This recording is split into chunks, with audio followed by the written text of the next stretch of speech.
The two biggest problems in politics today, and that is the relentless growth in government.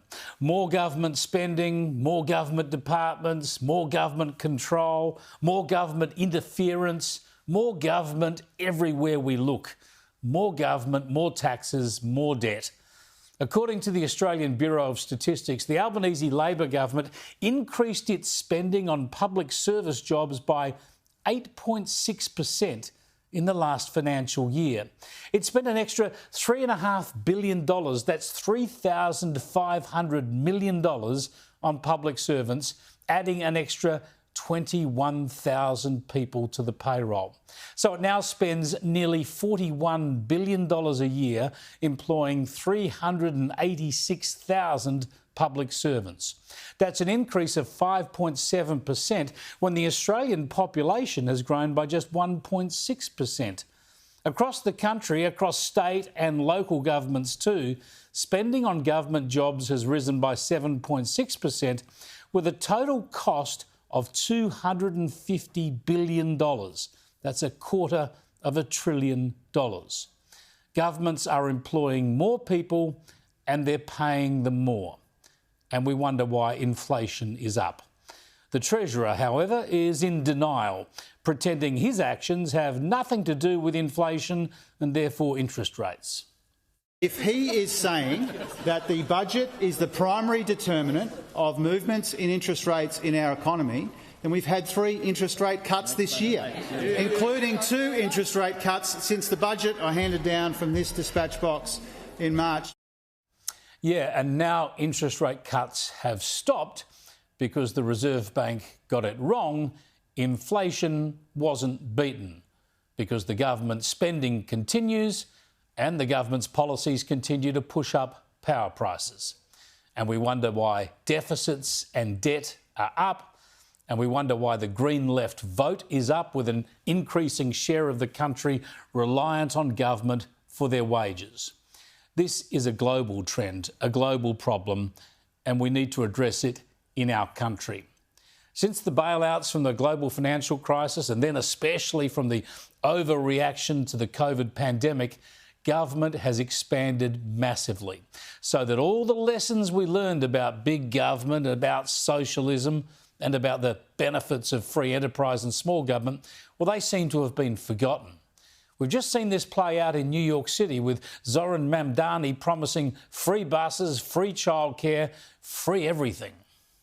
An agenda that will freeze the rents for more than 2 million rent-stabilized tenants.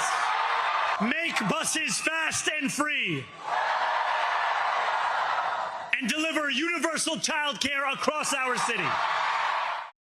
And as I'll show you in this next clip, this logic of Mamdani's, well, this anti-logic, it seeks to unlearn the lessons of American politicians from either side of the divide, from successful Republicans and Democrats.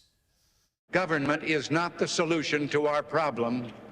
Government is the problem. We know big government does not have all the answers. We know there's not a program for every problem. We will prove that there is no problem too large for government to solve and no concern too small for it to care about. Yeah, government as a solution to everything. This will all go pear-shaped. Watch it over the next couple of years and weep. But don't think we're immune. Watch our own politicians, state and federal, constantly pretending that when they spray around money, they're actually giving us free stuff. We committed to cut student debt by 20% and we delivered it. We committed to making medicines cheaper and we've delivered that. We expanded paid parental leave and super paid on PPL and we've delivered that as well. We committed to $10,000 bonuses for construction apprentices and paid prac for teachers, nurses, social workers and midwives, and we have delivered that. We committed to the largest investment boost ever in Medicare, tripling the bulk billing incentive, and on Saturday we delivered that. And of course the Albanese government's delivering on a plan for cheaper, more reliable energy for Australians, including 113,267 home batteries that have been installed since the 1st of July. Someone has to pay for all this. We're addicted to handouts. Too many of us have got our hands out. I mean, Labor are now promising free electricity. The fact they can even pretend to promise this shows how our economic and political debate has completely lost touch with reality.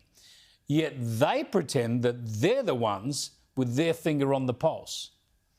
Hallucinations is a common theme, Mr Speaker. We've got the National Party and the Liberal Party following each other to net zero. It'll only be a few minutes before it's announced that the Liberal Party's followed them. The party of veggies has become the party of Sky News frenzies. Yeah, this bloke who tries to sell free electricity and discount batteries and says power bills are coming down when they're still reaching new records, he's the one in touch with the real world, apparently. There will be a reckoning. The future for the coalition is to get its act together, call out this folly, and be ready to right the ship when reality hits home.